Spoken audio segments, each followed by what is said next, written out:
नमस्कार साथियों। आज हमारा जो चैप्टर है वो संवैधानिक विकास का जो हमने क्रम देखा, उस संवैधानिक विकास क्रम के बाद आज हमारी जो क्लास होगी उसमें हम भारतीय संविधान सभा के बारे में पढ़ेंगे कि संविधान सभा का गठन कैसे हुआ, उसकी कार्यप्रणाली क्या थी और संविधान निर्माण की पूरी क्या प्रक्रिया थी। किस प्रकार से संविधान सभा की जो एक मांग है उस मांग को ब्रिटिश सरकार के सामने रखा गया और ब्रिटिश सरकार ने उस मांग का समाधान है वो कैसे किया, किस प्रकार से उसके अधिवेशन सत्र या बैठकें आयोजित की गई, किस प्रकार का वाद विवाद हुआ था, कितनी सदस्य संख्या थी, किन किन समितियों का गठन किया गया था, कौन कौन सी उप समितियां थी, संविधान सभा के सदस्य कितने थे और संविधान सभा में महिलाओं की भागीदारी कितनी थी, या फिर राजस्थान से संविधान सभा के जो सदस्य थे वो कौन सी रियासत से कौन कौन सदस्य चुने गए थे जिन्होंने संविधान सभा में भाग लिया था। तो एक बड़ा टॉपिक था और संविधान सभा के अंतर्गत हजारों तथ्य थे, फिर भी हमने उन तथ्यों को समेटने का प्रयास किया है ताकि ये जो संविधान सभा के बारे में जो जानकारी है वो कॉम्पिटिटिव एग्जाम में भी सहायक हो और वैसे ही आप सभी के लिए वो ज्ञानवर्धक हो। तो हम देखते हैं कि संविधान एक तरह से किसी भी देश का संविधान किसी भी देश का सबसे बड़ा कानून होता है। संविधान का अर्थ हम ये कह सकते हैं कि उस देश का सबसे बड़ा कानून, और संविधान के द्वारा ही उस देश का पूरा जो राजनीतिक ढांचा है उस राजनीतिक ढांचे का निर्धारण किया जाता है कि वहां पर किस प्रकार की व्यवस्था होगी, नागरिकों को किस प्रकार की स्वतंत्रता प्रदान की जाएगी, नागरिकों के लिए कौन कौन से जो अधिकार है वो अधिकार उपलब्ध होंगे। इन सारी चीजों की जो व्यवस्था है वो संविधान के माध्यम से प्रकट की जाती है।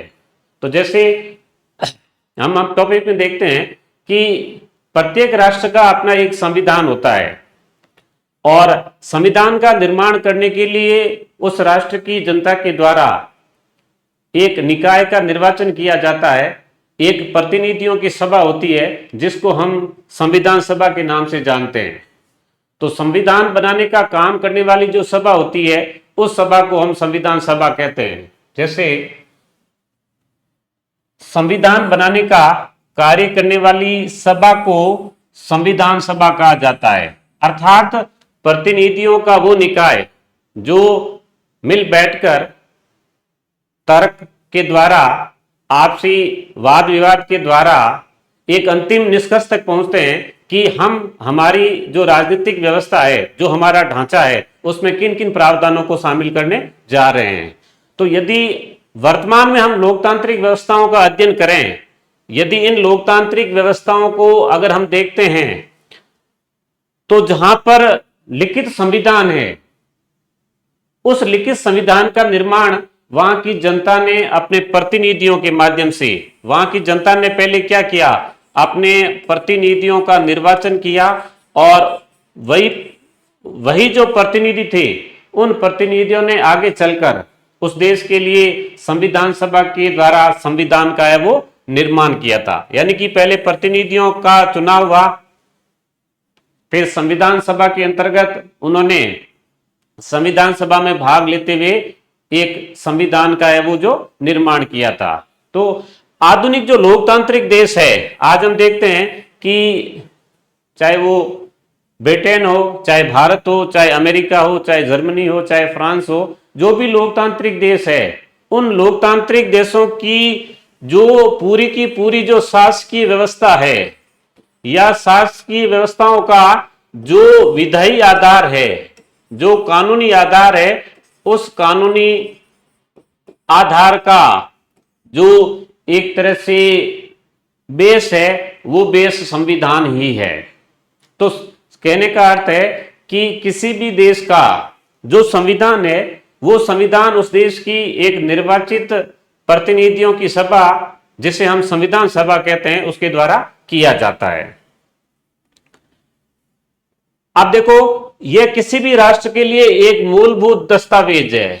कहने का अर्थ है उस राष्ट्र का सबसे बड़ा कानून है, एक मूलभूत दस्तावेज है।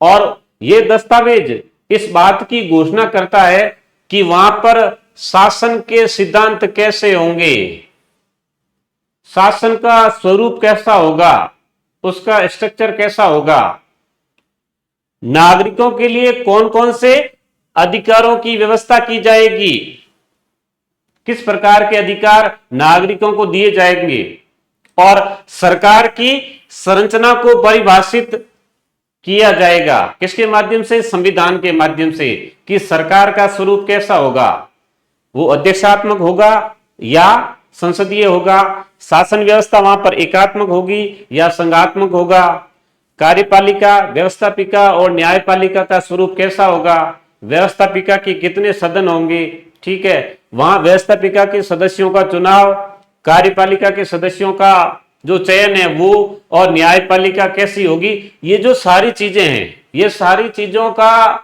जो स्पष्टीकरण है, जो ढांचा है, वो संविधान के माध्यम से ही दिया जाता है। तो हम ये कह सकते हैं कि किसी भी देश का जो संविधान है वो उसकी जो शासकीय व्यवस्था है उसका मूलभूत दस्तावेज है। वो शासन के सिद्धांतों की घोषणा करता है, नागरिकों के अधिकारों और नागरिकों के स्वतंत्रताओं की घोषणा करता है, और सरकार के एक तरह से स्ट्रक्चर या संरचना को परिभाषित करता है, और वो काम किया जाता है संविधान सभा के, संविधान के द्वारा, कि किस प्रकार की शासकीय व्यवस्था है उस देश में होगी। अब हम अगर बात करें और हम देखते हैं कि दुनिया में सबसे पुराना जो लिखित संविधान है वो लिखित संविधान यूनाइटेड स्टेट्स ऑफ अमेरिका का है। संयुक्त राज्य अमेरिका का संविधान है, वो लिखा हुआ है और सबसे पुराना संविधान है। और देख लो, आज से हमारा जो संविधान सभा 1946 में संविधान सभा के द्वारा संविधान का गठन किया गया था, लेकिन अमेरिका का जो संविधान है वो संविधान बना था 1787 में, 1787 में यूएसए के संविधान का निर्माण किया गया था, और 1789 में वो संविधान वहां पर लागू हुआ था। और ये अपने आप में विश्व की पहली संविधान सभा थी। और अमेरिका के जो प्रथम राष्ट्रपति ने कहा कि ये एक तरह से देवपुत्रों की सभा थी, जिन्होंने मिल बैठकर अमेरिका के लिए संविधान का निर्माण कराया था। तो अमेरिका में आधुनिक विश्व में पहली जो संविधान सभा थी वो यूएसए की थी, और फिलाडेल्फिया जो सम्मेलन था उस सम्मेलन में अमेरिकी संविधान की नींव रखी गई थी, जिसको अमेरिका की संविधान सभा के नाम से वो जाना जाता है। तो एक तरह से जो संविधान विशेषज्ञ थे, जो कानूनी विद्वान थे, वो फिलाडेल्फिया के सम्मेलन में इकट्ठे हुए, और जिसको संविधान सभा के रूप में मान्यता दी गई, उन्होंने अमेरिकी संविधान का निर्माण किया था। उसके बाद बात आती है फ्रांस की। फ्रांस में राष्ट्रीय सभा के द्वारा 1789 या 90 में फ्रांस के संविधान की रचना की गई थी। जो फ्रांस का लिखित संविधान है, उस लिखित संविधान को भी अमेरिकी संविधान से 1 या 2 वर्ष बाद, लगभग 1789 और 90 में तैयार किया गया था। क्योंकि हम पढ़ते हैं कि जो फ्रांसीसी क्रांति थी वो क्रांति भी 1787 में घटित हुई थी। उसके बाद है वो फ्रांस में राष्ट्रीय सभा के रूप में संविधान सभा बैठी, और उस संविधान सभा ने फ्रांस के संविधान का निर्माण किया था। भारत का जो संविधान है वो हम ये देखते हैं कि वो भी क्या है, भारतीयों के द्वारा निर्मित है। और हमारे जो स्वतंत्रता प्राप्ति के लिए जो राष्ट्रीय आंदोलन चला था, उस राष्ट्रीय आंदोलन की कुछ समय बाद एक प्रमुख ये भी मांग थी कि भारत का जो संविधान होगा वो स्वयं भारतीयों के द्वारा निर्मित होगा, उसमें केवल और केवल भारतीय सदस्य भाग लेंगे, और वो मिल बैठकर एक भारत के लिए सर्वसम्मत जो संविधान है उस संविधान को तैयार करेंगे। अब अगर हम देखें कि भारत में संविधान सभा की मांग का ऐतिहासिक परिप्रेक्ष्य क्या है, किस व्यक्ति या किस संस्था या किस संगठन ने भारत के संविधान के लिए जो स्वयं भारतीयों के द्वारा निर्मित हो, स्वयं भारतीय उस संविधान सभा में भाग ले और अपने लिए संविधान बनाए, तो इसकी मांग कहां से शुरू होती है? तो हमारा जो संविधान सभा का जो विचार था, वो विचार हमारे राष्ट्रीय आंदोलन की वर्दी के साथ साथ उसकी गहराई से भी जुड़ा हुआ था। प्रारंभ में हमारी जो मांग थी वो संविधान की नहीं थी, लेकिन कालांतर में हमारे राष्ट्रीय आंदोलन का एक ये प्रमुख मुद्दा था कि ब्रिटिश सरकार के द्वारा एक संविधान सभा का गठन किया जाना चाहिए और वो संविधान सभा भारत के लिए एक सर्वसम्मत संविधान का है वो निर्माण करें। तो अब हम ये कह सकते हैं कि आज हमारा जो जिस रूप में हमारा जो संविधान सामने है, वो संविधान स्वतंत्रता आंदोलन की देन है। क्यों? क्योंकि स्वतंत्रता आंदोलन स्वराज प्राप्ति के लिए, स्वशासन के लिए या स्वतंत्रता के लिए चलाया गया था। और जो हमारे राष्ट्रीय आंदोलन के जो आदर्श थे, उन आदर्शों में एक आदर्श ये भी था कि स्वतंत्रता प्राप्ति के बाद भारत की शासन व्यवस्था कैसी होगी, इस बात का निर्णय स्वयं भारतीयों के द्वारा किया जाएगा। तो सबसे पहले संविधान सभा की जो मांग थी, उस मांग को तिलक के द्वारा रखा गया था और तिलक के नेतृत्व में एक विधेयक तैयार किया गया था। उस विधेयक को हमने नाम दिया था, उनके द्वारा नाम दिया गया था स्वराज विधेयक। स्वराज बिल था 1895 में, 95 में यह तैयार हुआ था, 1895 में तिलक के निर्देशन में। अब आप देखिए कि भारत शासन अधिनियम जो 19 था, 19 में ब्रिटिश सरकार ने एक घोषणा की थी उस एक्ट के माध्यम से कि भारत में संविधान निर्माण का कार्य ब्रिटिश शासन का है। ब्रिटिश शासन का यह दायित्व है कि वो भारत में एक संविधान का निर्माण करें। तो जब 1919 के एक्ट में यह विचार रखा गया था, तो यहां हमारी जो राष्ट्रीय कांग्रेस थी और जो अन्य संगठन थे, उस संगठन ने इस एक्ट के रूप में जो ब्रिटिश सरकार की जो मंशा थी, उस मंशा का विरोध किया और इस विचार को ध्वनि दी, इस मत को प्रबलता दी कि नहीं, भारत में जो संविधान के निर्माण का जो दायित्व है, वो दायित्व ब्रिटिश सरकार का नहीं है, बल्कि वो भारतीयों का होगा। स्वयं भारतीय अपने लिए जो अपनी शासन के जो रूप में जो नीति है, उसका निर्धारण स्वयं भारतीय करेंगे। तो हम ये कह सकते हैं कि भारत शासन अधिनियम 1919 के विरोध में ही संविधान सभा का विचार छिपा हुआ था। क्यों? क्योंकि इस अधिनियम की जो उद्देशिका थी, उसमें यह लिखा गया था कि भारत में संविधान बनाने का जो दायित्व है, वो दायित्व ब्रिटिश पार्लियामेंट का है, ब्रिटिश संसद का है, और भारतीयों को ये प्रावधान है, ये प्रावधान स्वीकार नहीं था, बल्कि भारतीय ये चाहते थे कि भारत के चुने हुए लोगों की एक संविधान सभा हो और उस संविधान सभा के द्वारा ही भारत के संविधान का निर्माण किया जाए। उसके बाद हम आगे बढ़ते हैं तो महात्मा गांधी ने भी 1922 में स्पष्ट रूप से कहा, निश्चित उल्लेख किया कि जो स्वराज है वो ब्रिटिश संसद की देन नहीं होगा। क्योंकि आपने देखा था 1919 का जो संविधान था, उसकी प्रस्तावना या उद्देशिका में यह बात लिखी हुई थी, लेकिन महात्मा गांधी ने कहा यह स्वराज ब्रिटिश संसद की देन नहीं होगा, बल्कि यह भारत की पूर्ण आत्माभिव्यक्ति की घोषणा होगा। अर्थात हमें हमारी संविधान कैसा होगा, हमारा शासकीय या राजनीतिक हमारा ढांचा कैसा होगा, ये स्वयं भारतीय लोगों की जो इच्छा होगी, लोगों का जो एक तरह से शासकीय संस्थाओं के प्रति, शासकीय ढांचों के प्रति किस प्रकार की यहां व्यवस्था को स्वीकार करना है, ये एक तरह से भारत की समस्त जनता या भारत के लोगों का निर्णय होगा। उसमें किसी भी विदेशी सरकार को दखल की अनुमति या उनकी इच्छा को स्थान नहीं दिया जाएगा। उसके बाद आप देखिए मई 1927 का है। कांग्रेस का एक अधिवेशन होता है बंबई में, और उसमें कांग्रेस के एक सदस्य थे मोतीलाल नेहरू। उन्होंने एक प्रस्ताव पेश किया था, और प्रस्ताव पेश करते हुए कहा था कि कांग्रेस कार्य समिति भारत के सभी राजनीतिक दलों से सलाह मशवरा कर भारत के लिए एक संविधान का निर्माण करें। आप देखो उसमें क्या, 1927 में साइमन कमीशन भारत आया था, ठीक है, और इधर 1927 में ये कांग्रेस का जो बंबई अधिवेशन था, उसमें मोतीलाल नेहरू ने जो ये विचार कही थी कि भारत के लिए एक संविधान का निर्माण करे कांग्रेस कार्य समिति, तो उस समय तत्कालीन जो भारत सचिव थे, जिनका नाम था लॉर्ड बर्किनहेड।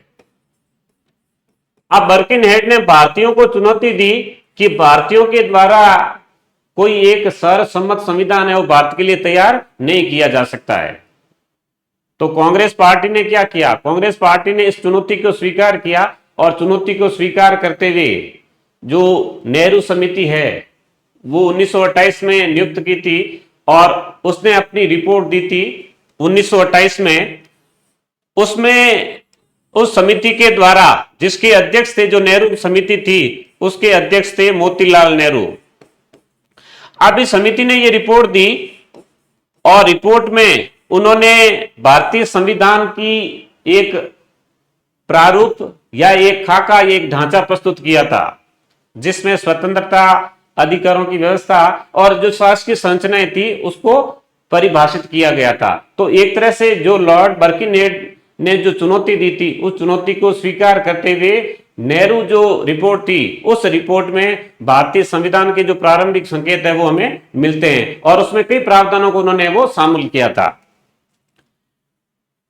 अब कांग्रेस की औपचारिक मांग कब थी, और ब्रिटिश सरकार ने कांग्रेस की इस औपचारिक मांग का कि भारतीयों के लिए एक संविधान सभा हो, तो उसका क्या जवाब दिया। तो 1934 में पहली बार 1934 में पहली बार जो कांग्रेस कमेटी थी, उस कांग्रेस कमेटी में जो कार्य समिति थी, उस कार्य समिति ने पहली बार औपचारिक रूप से संविधान की जो मांग थी उस मांग को प्रस्तुत किया था भारतीय राष्ट्रीय कांग्रेस के द्वारा, कि भारत में एक संविधान सभा हो, और उस संविधान सभा में जो चुने हुए होंगे वो केवल और केवल भारतीय होंगे। उसके बाद कांग्रेस का 1938 में हरिपुरा में एक अधिवेशन होता है, और हरिपुरा के अधिवेशन में पंडित जवाहरलाल नेहरू ने मांग की कि भारत का जो संविधान है वो एक संविधान सभा के द्वारा किया जाएगा, और जो वयस्क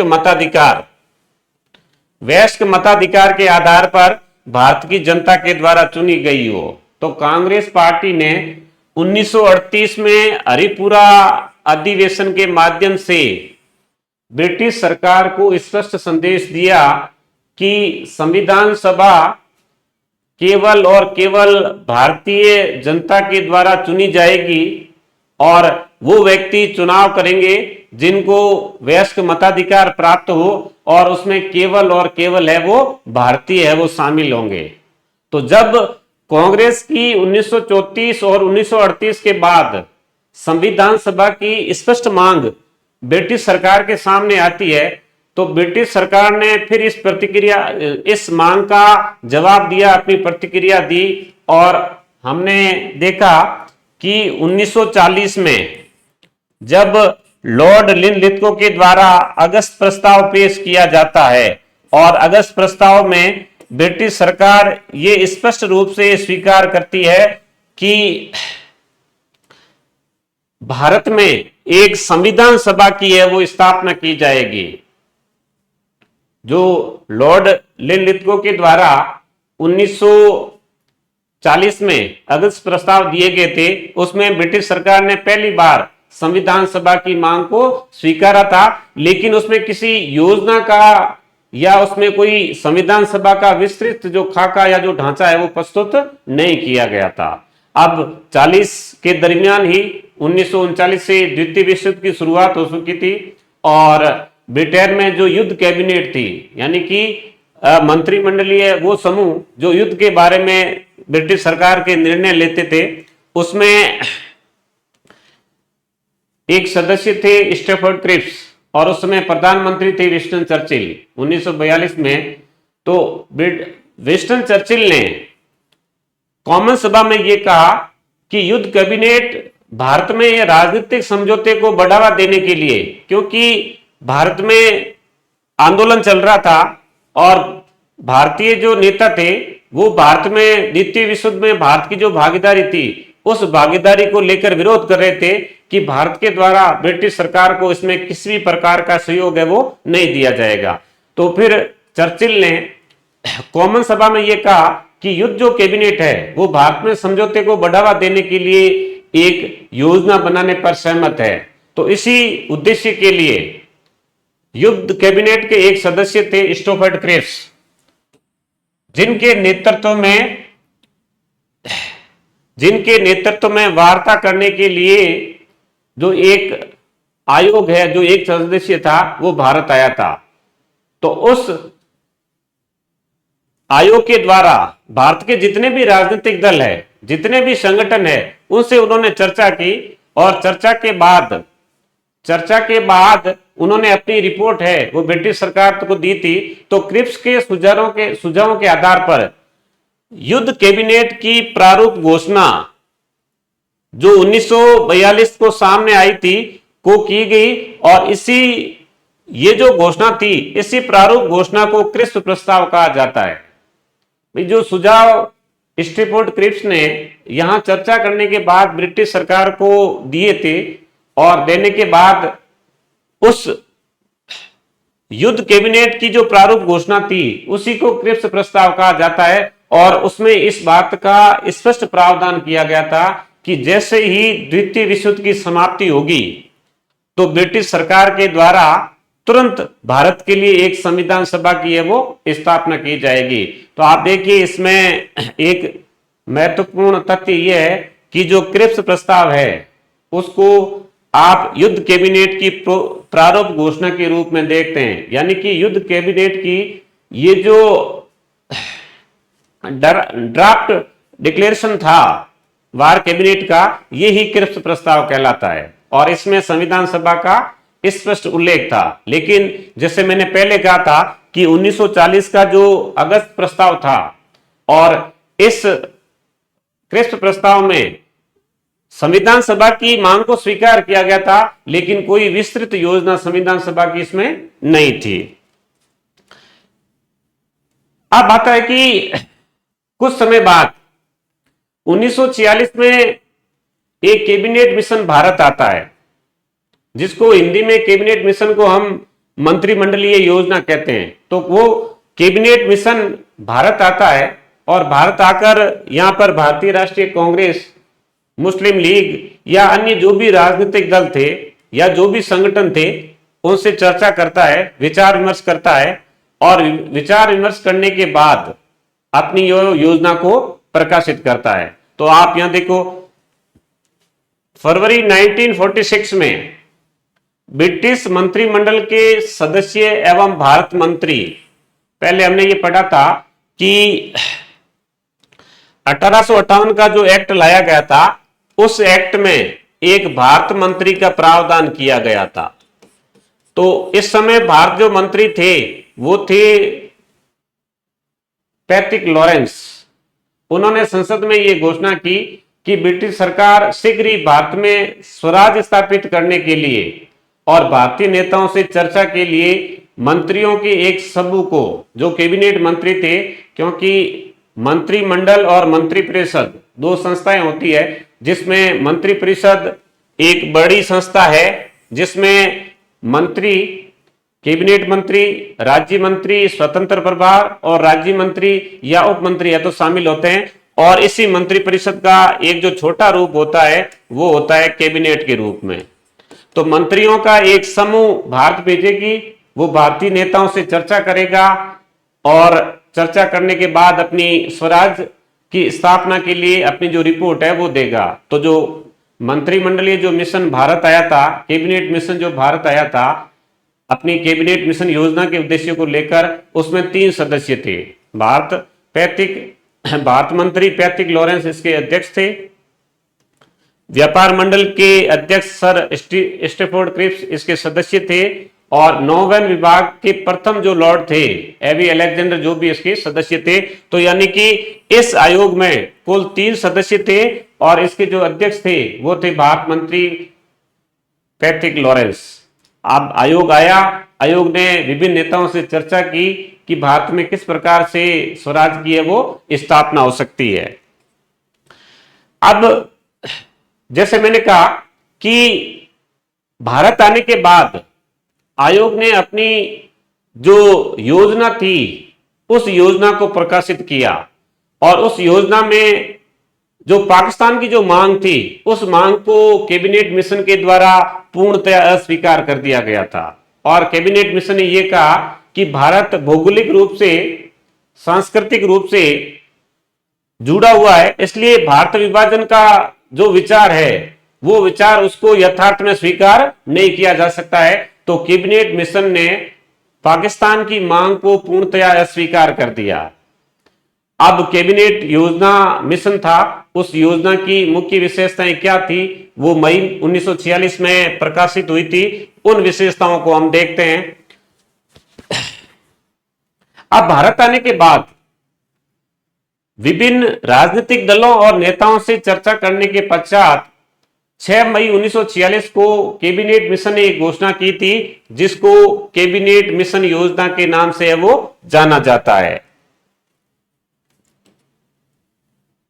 यानी कि कैबिनेट मिशन के द्वारा जो सुझाव दिए गए थे स्वराज स्थापना को लेकर उसको कैबिनेट मिशन योजना कहते हैं।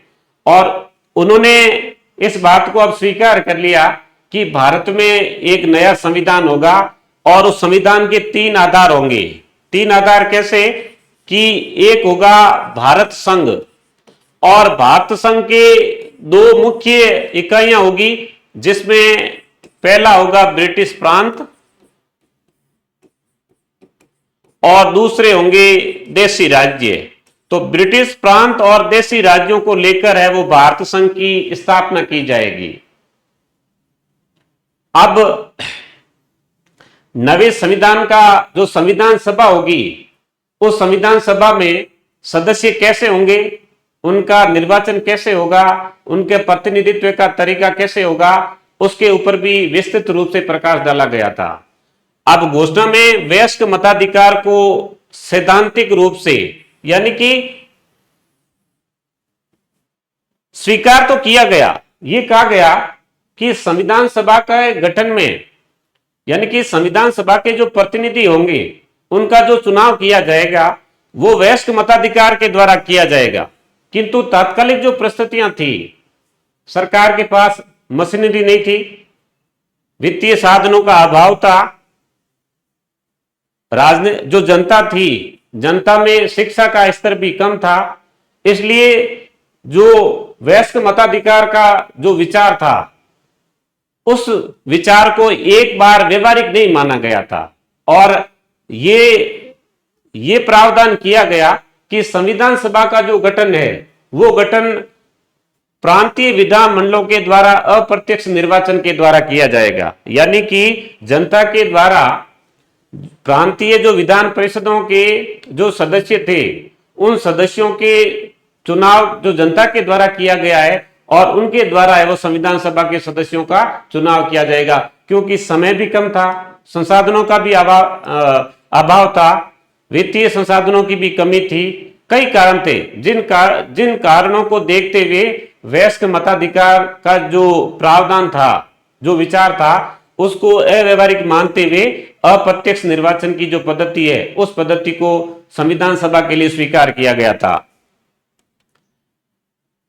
प्रांतों एवं राज्यों से प्रतिनिधित्व के लिए ये एक फॉर्मूला रखा गया कि प्रत्येक 10 लाख की जनसंख्या पर एक प्रतिनिधि है वो संविधान सभा के रूप में भेजा जाएगा।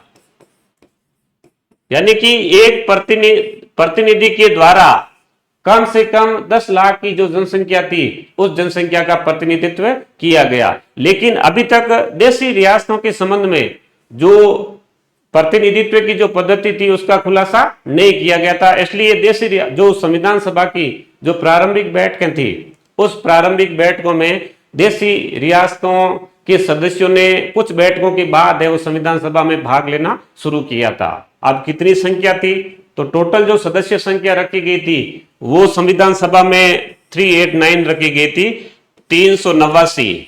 संविधान सभा की कुल सदस्य संख्या 389 थी, जिसमें ब्रिटेन से 292 सदस्य, जो ब्रिटिश प्रांत थे उसमें 292, देशी रियासतों से 93 सदस्य और चीफ कमिश्नर क्षेत्रों से 4 सदस्य लिए जाने का प्रावधान था।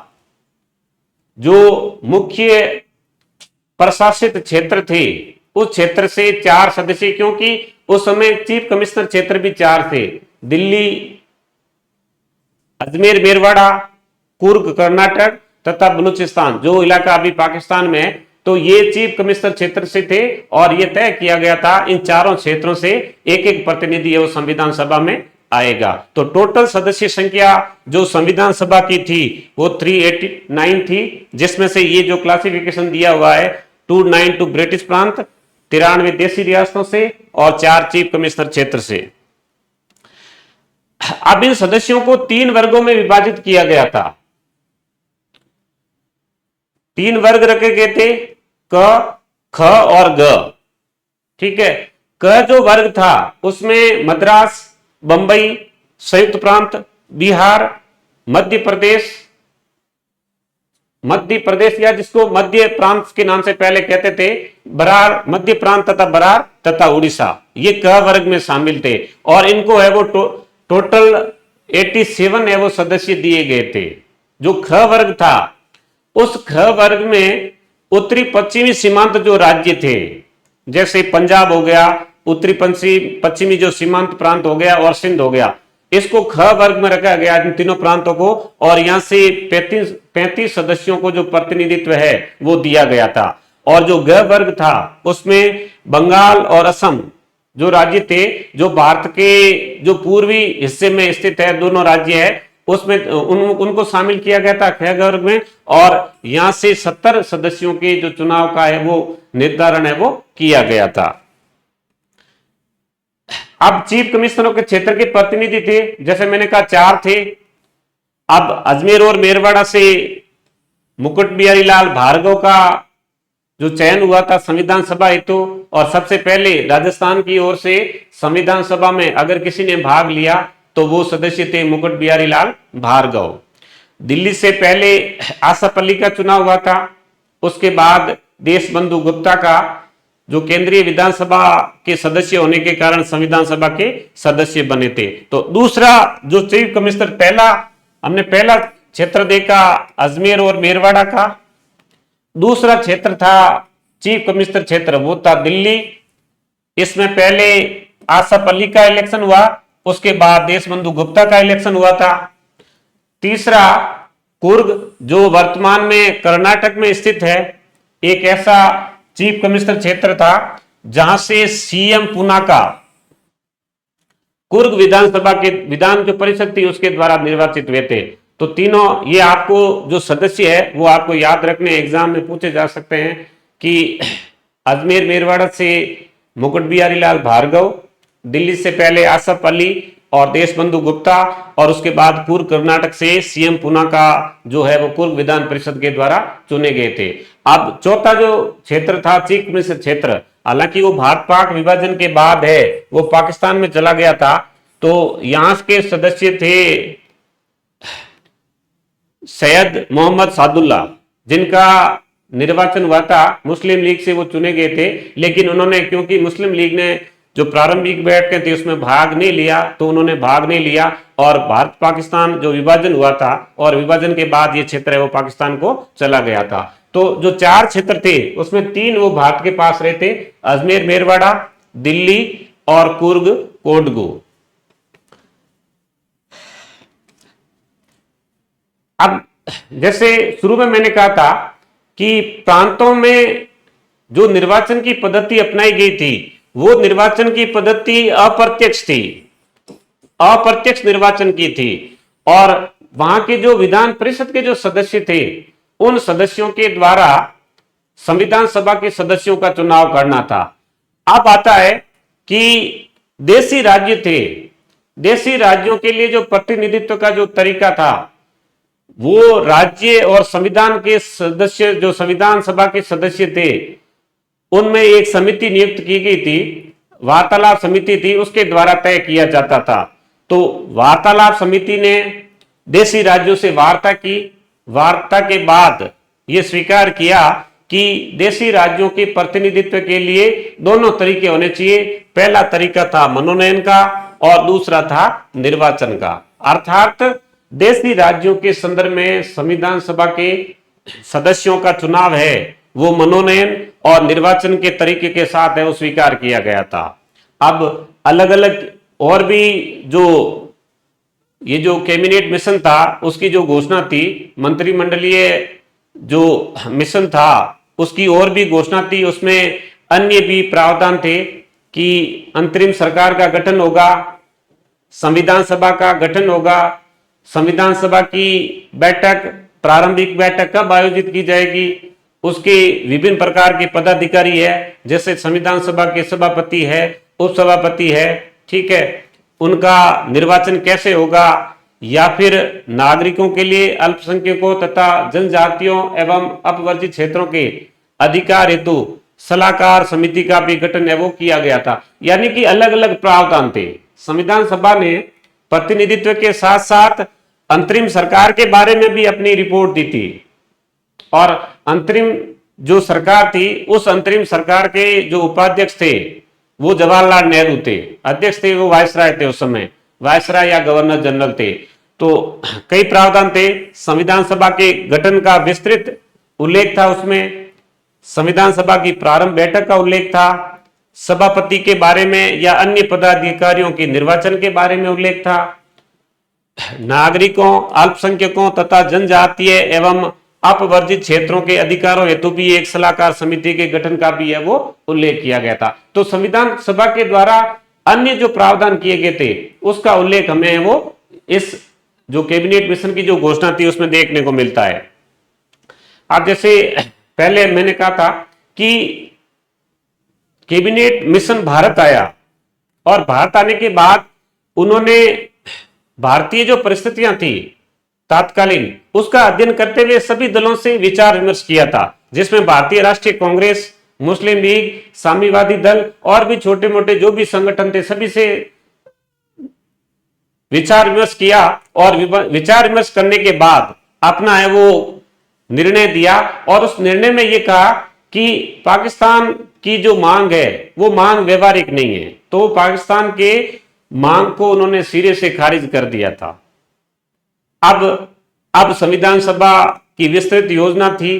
तो संविधान सभा के निर्वाचन होते हैं, वो निर्वाचन जुलाई अगस्त 1946 में हुए थे, क्योंकि मई में तो क्या होती इसकी विस्तृत घोषणा का प्रकाशन हुआ था, लेकिन इधर ब्रिटिश सरकार के ऊपर धीरे धीरे परिस्थितियां ऐसी हो रही थी, क्योंकि 1946 में जब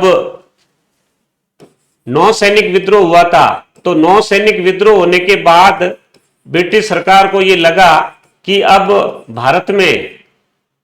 भारत में लंबे समय तक जो ब्रिटिश राज को कायम रखना मुश्किल है। तो एक तरह से अब अंग्रेजी सरकार के मन में यह धारणा घर कर रही थी कि हमें जितना जल्दी हो सके हमें भारत का जो शासन है वो भारतीयों के कंधों पर है वो डाल देना चाहिए। ठीक है, तो जुलाई अगस्त 1946 में संविधान सभा के निर्वाचन हुए थे। देशी राज्यों से प्रतिनिधि के तरीके पर अभी तक निर्णय शेष था, इसलिए मैंने पहले कहा था कि संविधान सभा की जो प्रारंभिक बैठकें थी, प्रारंभिक बैठकों में संविधान सभा में देशी राज्यों के द्वारा भाग नहीं लिया गया था।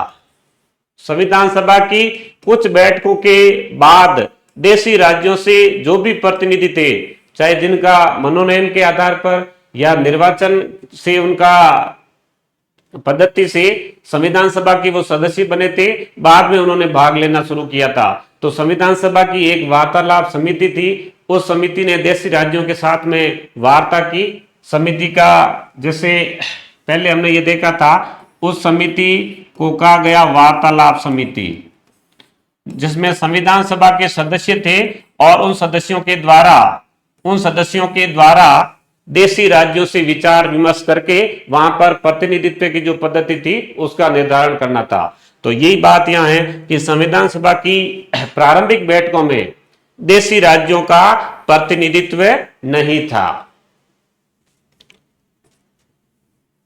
चुनाव परिणाम, जुलाई अगस्त में संविधान सभा के चुनाव हुए थे। अब चुनाव परिणाम में किस पार्टी को कितने सीटें मिली थी, किसका प्रतिनिधित्व था, तो ब्रिटिश प्रांतों से जो कांग्रेस, हमने पहले देखा कि टोटल 296 सदस्य ब्रिटिश प्रांतों से चुने जाने थे। 296 से 205 सदस्य कांग्रेस के निर्वाचित हुए थे, जिनमें से 175 कांग्रेसी थे, 171 सामान्य थे और 4 जो मुस्लिम थे वो कांग्रेस पार्टी के टिकट पर चुनाव जीत कर आए थे। यानी कि कांग्रेस पार्टी के बैनर तले उन्होंने चुनाव जीता था, मुस्लिम लीग से वो चुनाव नहीं जीते थे। तो 230 जो कांग्रेस के द्वारा नामांकित थे, यानी कि जो कांग्रेस में सक्रिय नहीं थे।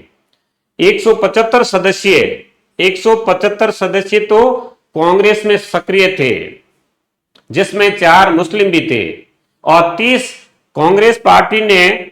इसलिए कई बार जब हम संविधान सभा की आलोचना पढ़ते हैं तो कुछ लोग ये कहते हैं कि इसमें तो कांग्रेस का प्रभुत्व था, लेकिन राष्ट्रीय आंदोलन में कांग्रेस की महत्वपूर्ण भूमिका थी और उस समय कांग्रेस सबसे बड़ा दल था।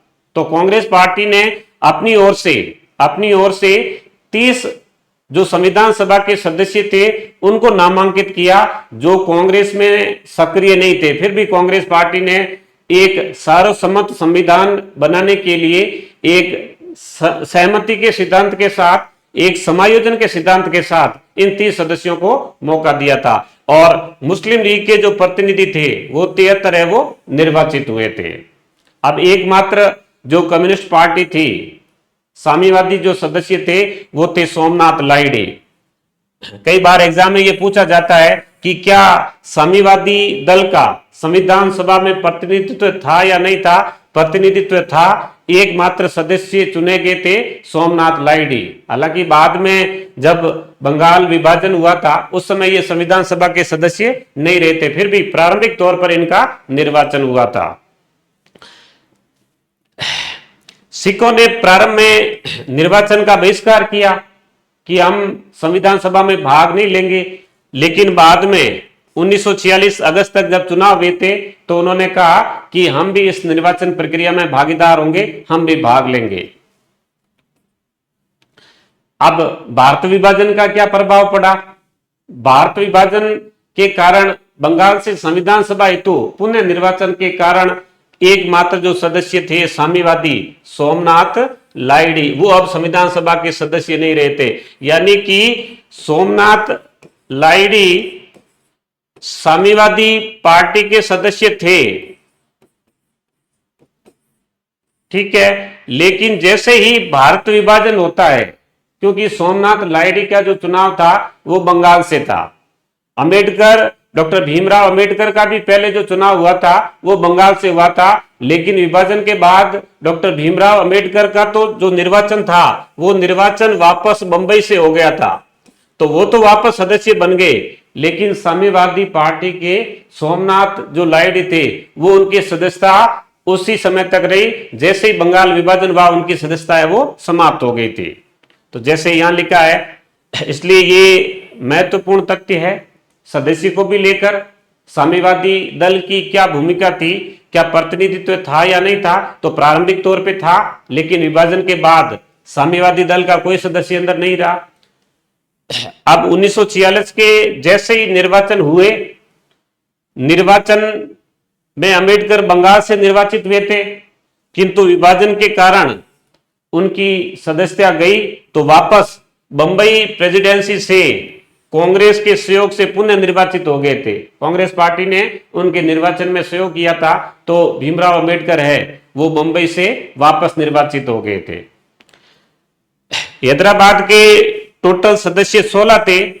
हैदराबाद बड़ी रियासत थी, देसी राज्यों के रूप में या देसी रियासत के रूप में, वहां से 16 सदस्य थे। लेकिन हम पढ़ते हैं कि जब देसी रियासतों का विलय हुआ था तो हैदराबाद, जूनागढ़ और कश्मीर, ये 3 रियासतें ऐसी थी जिनका काफी समय बाद विलय की जो प्रक्रिया थी, अंतिम विलय जो है वो हैदराबाद और जूनागढ़ का होता है। हैदराबाद में ऑपरेशन पोलो चलाया गया था और ऑपरेशन पोलो की कार्रवाई के तहत हैदराबाद की जो रियासत थी, वहां के जो नवाब थे, वो कुछ दिन तक तो ये कहा उन्होंने कि हम पाकिस्तान में मिलना चाहते हैं। उसके बाद उन्होंने ये मंशा जाहिर की कि हम स्वतंत्र रहेंगे। क्यों?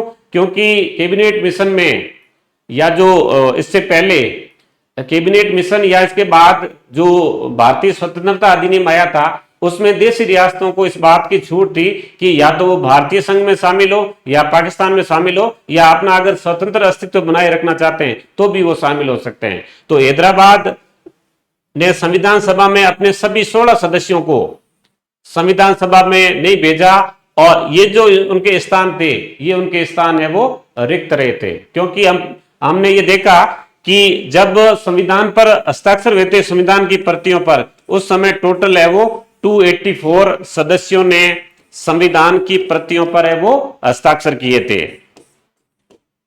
तो इसलिए हैदराबाद से जो 16 सदस्य थे, उन 16 सदस्यों ने संविधान सभा की कार्रवाई में भाग नहीं लिया और उनके स्थान है वो रिक्त रहे थे। अब भारत विभाजन तथा अन्य कारणों से संविधान सभा में भी कई बार क्या हुआ, प्रत्येक राज्य से संविधान सभा के सदस्यों की जो घटत या वो बढ़त रही थी। कई राज्यों में कम हुए, कई राज्यों में बढ़ गए, भारत विभाजन भी हो गया। तो अंतिम रूप से 26 नवंबर 1949 को हमारी संविधान सभा में क्या स्थिति थी? तो 26 नवंबर 1949 को जब हमारा संविधान अंगीकृत किया था, अधिनियमित किया था या आत्मार्पित किया था, उस समय जो अंतिम जो संख्या रही थी वो रही थी 324 सदस्यों के रूप में। आप उसमें क्या क्या किन किन इकाइयों से कितने सदस्य थे, तो हम ये देखते हैं कि जो ब्रिटिश प्रांत थे वहां से टोटल जो सदस्य थे वो थे 232, और जो देशी जो चीफ कमिश्नर क्षेत्र थे वहां से सदस्य थे 3। क्योंकि पहले हमने देखा था दिल्ली, अजमेर, मेरवाड़ा और कुर्ग, ये 3 जो चीफ कमिश्नर क्षेत्र थे ये भारत में रहे, और चौथा क्षेत्र बलूचिस्तान के रूप में था। तो भारत पाक विभाजन के समय वो क्षेत्र पाकिस्तान में चला गया था। तो वहां के जो संविधान सभा के रूप में जो निर्वाचित सदस्य थे, सैयद मोहम्मद सादुल्ला, वो पाकिस्तान के संविधान सभा के सदस्य वो बन गए थे। तो हम ये कहेंगे कि अंतिम रूप से 26 नवंबर को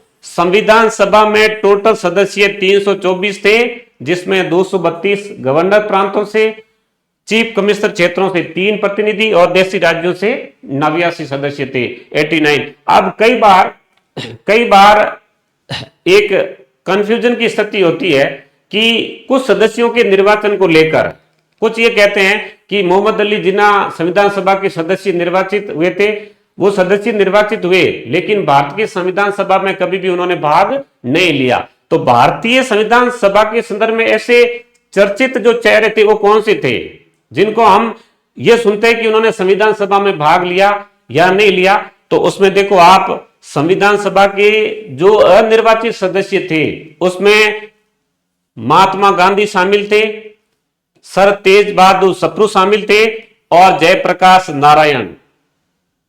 ठीक है, तो ये तीनों जो सदस्य थे, ये सदस्य संविधान सभा के निर्वाचित सदस्य नहीं थे, अनिर्वाचित सदस्य थे, इसलिए इन्होंने संविधान सभा की बैठकों में वो भाग नहीं लिया या कार्रवाई में भाग नहीं लिया था।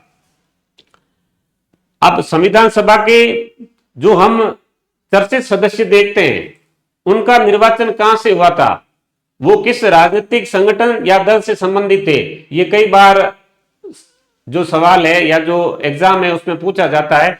तो डॉक्टर श्यामा प्रसाद मुखर्जी अध्यक्ष थे उस समय अखिल भारतीय हिंदू परिषद के, और कांग्रेस पार्टी के द्वारा नामांकित किया गया बंगाल से। अभी हमने देखो पहले पढ़ा था कि जब जुलाई अगस्त 1946 में इस संविधान सभा की निर्वाचन होता है तो कांग्रेस पार्टी को 205 सीट मिली थी, जिसमें 100 जो 75 सदस्य थे, 175 या 174 जो सदस्य थे वो सक्रिय कांग्रेसी थे। लेकिन कांग्रेस पार्टी ने 30 सदस्य ऐसे सदस्यों को नामांकित किया था जो कांग्रेस में सक्रिय नहीं थे। इसलिए संविधान सभा की मैंने पहले कहा था, आलोचना की जाती है कि संविधान सभा में केवल कांग्रेस पार्टी का प्रभुत्व था, तो वो आलोचना उचित नहीं है। कांग्रेस पार्टी ने एक सर्वसम्मत, एक सहमति और एक समायोजन के सिद्धांत के साथ अन्य जो लोग थे, जो सक्रिय थे, जो कानूनविद थे, जो संविधान के ज्ञाता थे, विधि विशेषज्ञ थे, उनको भी मौका दिया था। दूसरा, पंडित जवाहरलाल नेहरू थे, जो उस समय कांग्रेस के अध्यक्ष भी थे, संयुक्त प्रांत से निर्वाचित हुए थे। मोहम्मद अली जिन्ना, अध्यक्ष ऑल इंडिया, जो मुस्लिम लीग में उनकी सक्रिय भूमिका थी और उनका द्विराष्ट्र सिद्धांत था, ठीक है, कि हिंदू और मुस्लिम दोनों अलग अलग जीवन पद्धतियां हैं, दोनों एक साथ नहीं रह सकते हैं। तो भारत पाक विभाजन हुआ, उनका निर्वाचन है वो पंजाब से हुआ था। जिन्ना पंजाब से संविधान सभा के सदस्य चुने गए थे, हालांकि उन्होंने मुस्लिम लीग के अन्य सदस्यों के साथ संविधान का बहिष्कार कर रखा था, तो मुस्लिम लीग ने उस संविधान सभा की जो बैठक में वो भाग नहीं लिया था। डॉक्टर भीमराव अंबेडकर, पहले कहा था, मैंने कहा कि बंगाल से निर्वाचन हुआ था, भारत पाक विभाजन हुआ तो वहां से उनकी सदस्यता निरस्त हो गई थी। वापस कांग्रेस पार्टी ने जो बंबई प्रेसिडेंसी है वहां से मौका दिया और वो वहां से संविधान सभा के सदस्य बने थे, ठीक है। तो बंगाल से थे। बंगाल के बाद इनका जो निर्वाचन हुआ था वो हुआ था बंबई प्रेसिडेंसी से। Next, Frank Anthony Anglo Indian थे, एंग्लो इंडियन एसोसिएशन के अध्यक्ष थे, कांग्रेस द्वारा नामांकित, बंगाल से उनका निर्वाचन हुआ था। Jagjivan Ram depressed classes league के अध्यक्ष थे, कांग्रेस द्वारा नामांकित थे, बिहार से निर्वाचन हुआ था। हंसा मेहता, जिन्होंने जो भारतीय ध्वज है वो उस ध्वज को जो संविधान सभा के जो अध्यक्ष थे, सभापति थे, उनको सौंपा था, उनका जो निर्वाचन था वो बंबई से हुआ था। कामेश्वर सिंह, अध्यक्ष all India land holders association के स्वतंत्र सदस्य थे, कांग्रेस पार्टी से नहीं थे और वो बिहार से निर्वाचित हुए थे। अब संविधान सभा के पदाधिकारी को लेकर कि संविधान सभा के अस्थायी अध्यक्ष कौन थे या सभापति कौन थे, स्थायी कौन थे, उपाध्यक्ष मनोनीत कौन थे और कौन है वो निर्वाचित उपाध्यक्ष थे, कितने उपाध्यक्ष थे, तो उसके बारे में हम देखते हैं। तो पहले जो अस्थायी सभापति थे वो थे डॉक्टर सच्चिदानंद सिन्हा। आज भी जब हम देखते हैं कि जब लोकसभा या विधानसभा का गठन होता है तो पहले दिन जो वरिष्ठ सदस्य होता है उसको अस्थायी सदस्य के रूप में राज्यपाल या राष्ट्रपति के द्वारा शपथ दिलाई जाती है और उनका काम होता है जो बाकी सदस्य उनको शपथ दिलाना। तो संविधान सभा में भी क्या हुआ, संविधान सभा की जब बैठक हुई थी 9 दिसंबर 1946 को, उस समय संविधान सभा के जो संवैधानिक सलाहकार थे BN राव, उन्होंने ये सुझाव दिया था कि वयोवृद्ध या वरिष्ठ सदस्य डॉक्टर सच्चिदानंद सिन्हा को संविधान सभा का अस्थायी सभापति है वो नियुक्त किया जाए। तो नियुक्त किया गया उनको। पहली बैठक 9 दिसंबर 46 को आचार्य JB कृपलानी ने डॉक्टर सिन्हा को संविधान सभा की कार्रवाई में आसन ग्रहण करने का अनुरोध किया। तो जैसे आज भी जब लोकसभा या विधानसभा की जो पहली बैठक होती है निर्वाचन के बाद, उसमें जब अध्यक्ष का चुनाव किया जाता है उस समय चुनाव के पश्चात जो सदन के नेता होते हैं वो और विपक्ष के नेता, वो दोनों जो अध्यक्ष या जो सभापति है उनको अपने आसन तक है वो आसन ग्रहण करवाने के लिए वहां आसन तक छोड़ करके आते हैं। तो वो जो परंपरा हमारी संविधान सभा में थी वही परंपरा आज भी है वो विद्यमान है। डॉक्टर सिन्हा ही संविधान सभा की पहली बैठक के सभापति रहे। संविधान सभा में बोलने वालों को पहले जो वक्ता थे उसमें JB कृपलानी थे। यानी कि जैसे ही डॉक्टर सच्चिदानंद सिन्हा ने आसन ग्रहण किया, उनकी अनुमति से अगर संविधान सभा में अगर पहले विचार रखे थे, पहले जो वक्ता थे वो आचार्य JB है वो कृपलानी थे। अब स्थायी सभापति और अध्यक्ष डॉक्टर राजेंद्र प्रसाद बने थे, निर्विरोध सभापति थे। जैसे ही 9 दिसंबर के बाद संविधान सभा की जो बैठक होती है, उस बैठक में राजेंद्र प्रसाद को स्थायी अध्यक्ष नियुक्त किया गया था और उस तीसरी बैठक थी, यानी कि 11, 9, 10 और 11 तारीख को इनका निर्वाचन हुआ था। डॉक्टर राजेंद्र प्रसाद के नाम से 2 वैध नामांकन पत्रों में पहले के प्रस्तावक जेबी कृपलानी थे।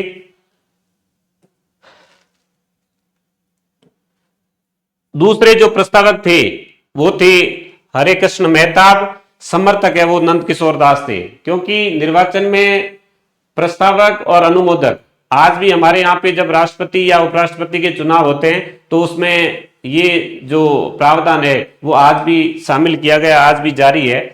अब उपसभापति को लेकर कि संविधान सभा के मनोनीत या निर्वाचित उपसभापति कितने थे, तो पहले जो मनोनीत उपसभापति थे वो थे एंग्लो इंडियन एसोसिएशन के जो अध्यक्ष थे वो थे फ्रैंक एंथोनी। संविधान सभा ने 9 दिसंबर 1946 को अस्थायी सभापति डॉक्टर सच्चिदानंद सिन्हा के आग्रह पर फ्रैंक एंथोनी को मनोनीत किया था। तो पहली बैठक में सभापति भी मनोनीत थे और उपसभापति भी मनोनीत थे। प्रारंभ में केवल एस.सी. मुखर्जी 25 जनवरी 1947 को संविधान सभा के उपाध्यक्ष निर्वाचित हुए थे। यानी कि केवल पहली बैठकें थी, उन बैठकों में एच.सी. मुखर्जी या हरेंद्र कुमार मुखर्जी को पहला उपाध्यक्ष निर्वाचित किया था। तो एक ही जो उपाध्यक्ष है वो उपाध्यक्ष थे हरेंद्र कुमार मुखर्जी। भारत विभाजन के कारण मुखर्जी संविधान सभा के सदस्य नहीं रहे, किंतु पुनर्निर्वाचन से पुनः संविधान सभा के सदस्य बन गए थे। तो आपने पहले देखा था कई सदस्य थे, जैसे साम्यवादी दल के सदस्य थे सोमनाथ लाहिड़ी, उनका निर्वाचन बंगाल से हुआ था, लेकिन भारत पाक विभाजन होने से उनकी सदस्यता है वो निरस्त हो गई थी, लेकिन वो वापस नहीं चुने गए थे। लेकिन बंगाल से ही डॉक्टर भीमराव अंबेडकर का चुनाव हुआ था, निरस्त हुआ, लेकिन वो बंबई प्रेसिडेंसी से वापस चुने गए थे। तो यहां पर ये भी मुखर्जी है वो सदस्य नहीं रहे थे। हालांकि संविधान सभा के वो सदस्य बन गए थे, लेकिन वापस है वो उपाध्यक्ष है, उपाध्यक्ष के रूप में उनका चुनाव हुआ। और उनके साथ साथ एक और उपाध्यक्ष, देखो कोई भी अगर संस्था है, संगठन है, उनके अध्यक्ष एक ही होते हैं, लेकिन उपाध्यक्ष है वो एक से अधिक भी हो सकते हैं। जब हम यूएनओ को पढ़ते हैं, आज भी जब हम यूएनओ को पढ़ते हैं, तो यूएनओ में प्रतिवर्ष जब सितंबर में बैठक होती है तो उसमें जो यूएनओ की जो महासभा है, जनरल असेंबली है, उसका एक अध्यक्ष होता है और 21 उपाध्यक्ष होते हैं। तो उसी प्रकार हमारी जो ये संविधान सभा थी, उस संविधान सभा में एक अध्यक्ष थे, लेकिन बाद में 2 उपाध्यक्षों का प्रावधान किया गया था। तो आप देखिए 6 जुलाई 1947 को यहां पर 2 उपाध्यक्षों का प्रावधान किया गया था। एस.सी. मुखर्जी भी थे और वी.टी. कृष्णमाचारी, उनका भी निर्वाचन किया गया।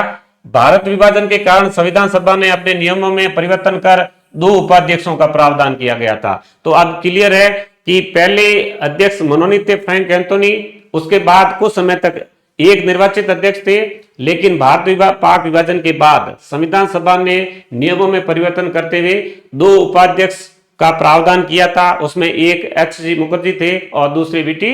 कृष्णमाचारी थे।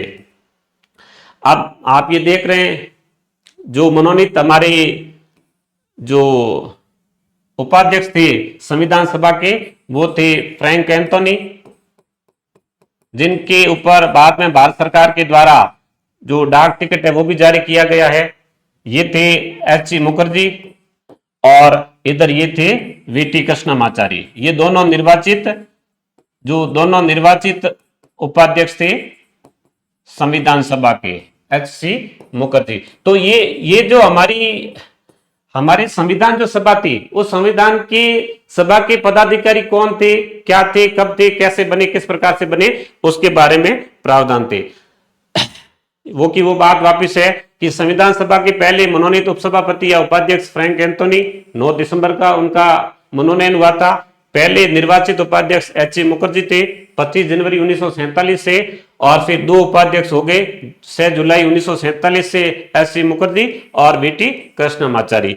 तो ये आज की जो हमारी क्लास थी, उस क्लास में हमने संविधान सभा का जो गठन था, जो कैबिनेट मिशन जो योजना थी, उस योजना में उसके गठन का क्या तरीका रहा था, उसके कितने पदाधिकारी थे, किस प्रकार से उन्होंने अपनी कार्रवाई प्रारंभ की थी, उसको हमने पढ़ा था। और नेक्स्ट क्लास में हम देखेंगे कि कितने अधिवेशन हुआ और किस अधिवेशन में किस प्रकार के निर्णय लिए गए, कार्रवाई की गई।